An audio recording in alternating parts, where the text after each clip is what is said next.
अवर रामचंद्र जी की जय। देखिए भगवान रामचंद्र जी ने बहुत तरह से लक्ष्मण को समझाया, नीति के हिसाब से समझाया, धर्म के हिसाब से समझाया, लेकिन लक्ष्मण जी नहीं माने। वो बोल रहे थे कि हे स्वामी, हे दीन बंधु, हे सबके हृदय में के अंदर जानने वाले, और मेरे तो वे सब कुछ देवता आप ही हैं।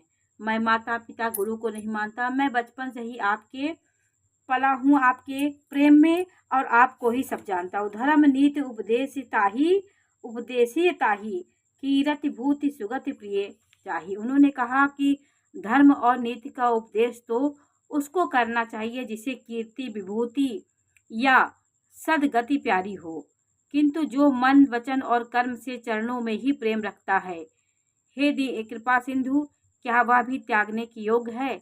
उन्होंने कहा कि जिसको ऐश्वर्य कीर्ति विभूति चाहिए, उनके लिए धर्म नीति का उपदेश उनके लिए है।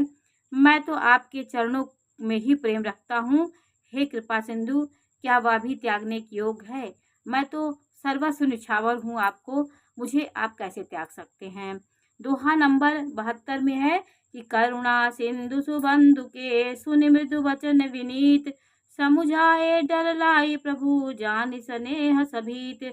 दया के समुद्र श्री रामचंद्र जी ने भले भाई के कोमल और नम्रता युक्त वचन सुनकर और उन्हें स्नेह के कारण डरे हुए जानकर हृदय से लगाकर समझाया।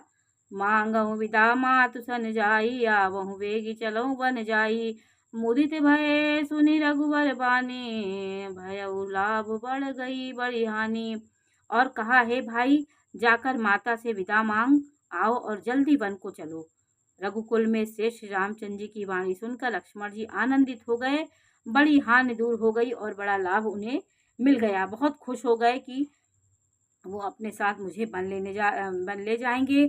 हर्षित हृदय मातु पही आए, मनहु अंध फिर लोचन पाए, जाई जननी पगनायउ माता, मनु रघुनंदन जानकी साता। है वे हर्षित हृदय से माता सुमित्रा के पास गए, मानो अंधा फिर से नेत्र पा गया हो, इतना खुश थे। उन्होंने जाकर माता के चरणों में मस्तक नवाया, किंतु उनका मन रघुकुल को आनंद देने वाले श्री रामचंद्र जी और जानकी जी के ही पास था। पूछे मातु मलिन मन देखी, लखन कही सब कथा विसेखी, गई सहम सुनी बचन कठोरा, मृगी देखी दव जनु चहुनोरा। माता ने उदास मन देखकर उनके कारण पूछा। लक्ष्मण जी ने सब कथा विस्तार से कह सुनाई। सुमित्रा जी कठोर वचनों को सुनकर ऐसी सहम गई जैसे हिरनी चारों ओर वन में आग लगी देखकर सहम जाती है।